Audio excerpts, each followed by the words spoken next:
direkam nggak bawa kan sekarang? Udah direkam. Jadi Pak, untuk pertanyaan pertama, bagaimana kebijakan yang diterapkan di workshop untuk untuk mengontrol penggunaan material kayu selama praktikum berlangsung, Pak? Biasanya kalau di workshop untuk mengontrol bahan praktikum, kita biasanya untuk para mahasiswa harus disesuaikan dalam memotong dan menggunakan bahan-bahan kayu. Jadi misalnya untuk praktikum hari ini dibutuhkan kayu 1 meter. Berarti penggunaan kayunya untuk mahasiswa hanya 1 meter. Jadi tidak boleh lebih atau kurang. Jadi harus sesuai dengan ketentuan dari job desk-nya. Selanjutnya Pak, apakah ada standar atau SOP bagi mahasiswa untuk perencanaan menggunakan kayu agar lebih efisien ketika praktikum, Pak? SOP-nya kalau dari awal biasanya kita adakan pengukuran dulu, atau sebelum pengukuran biasanya dibuatkan job desk-nya terlebih dahulu, pekerjaan apa yang akan dilakukan hari itu. Dalam praktikum itu biasanya setelah dibagikan job desk baru mulai ke pengukuran bahan material yang akan dipakai. Setelah pengukuran baru dimulai tahapan praktikum pembuatan barang atau ya job desk atau barang-barang yang akan dibuat. Selanjutnya Pak, apakah limbah kayu hasil praktikum ini pernah dimanfaatkan kembali oleh dosen atau instruktur di kegiatan workshop, Pak? Untuk itu pasti ada pernah dilakukan daur ulang atau diolah kembali limbahnya, pernah ada. Nah, kalau seperti itu Pak, apa jenis produk yang telah dihasilkan dari penggunaan limbah kayu tersebut, Pak?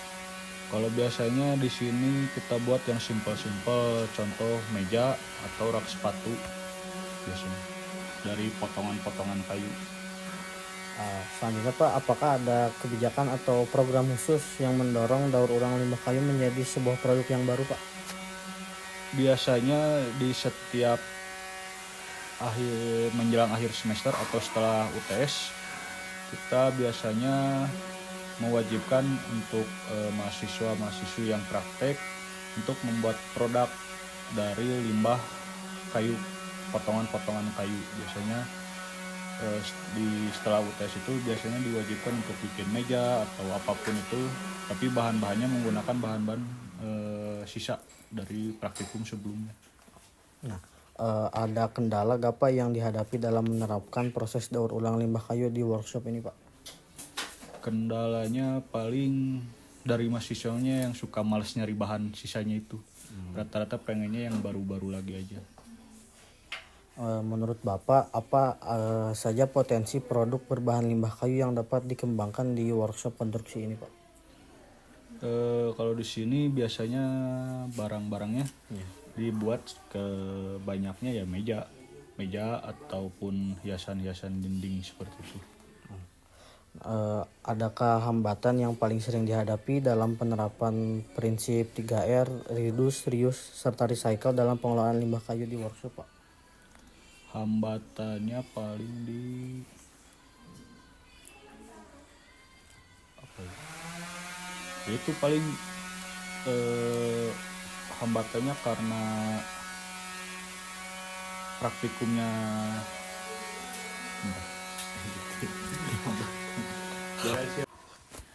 ya, hambatannya paling di anak-anak yang kita didorong untuk buat bikin produk dari bahan-bahan sisa itu, kadang mereka suka malas nyari bahan sisanya, jadi kadang pengennya yang baru-baru lagi aja. Nah Pak, apakah pernah dilakukan identifikasi atau pencatatan volume limbah kayu yang dihasilkan di periode tertentu gitu, Pak?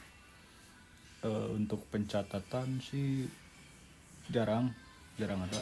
Paling di setiap praktikum kita lakukan pengumpulan sampahnya aja. Nah Pak, apa dampak jangka pendek maupun jangka panjang dari tidak dikelolanya limbah kayu dengan baik di workshop konstruksi bangunan ini, Pak? Yang pertama pasti limbah menumpuk dan juga akan memakan tempat untuk nyimpen limbah-limbahnya itu. Nah Pak, apakah ada prediksi gitu Pak peningkatan limbah kayu di masa mendatang seiring dengan meningkatnya jumlah praktikum maupun mahasiswa, Pak?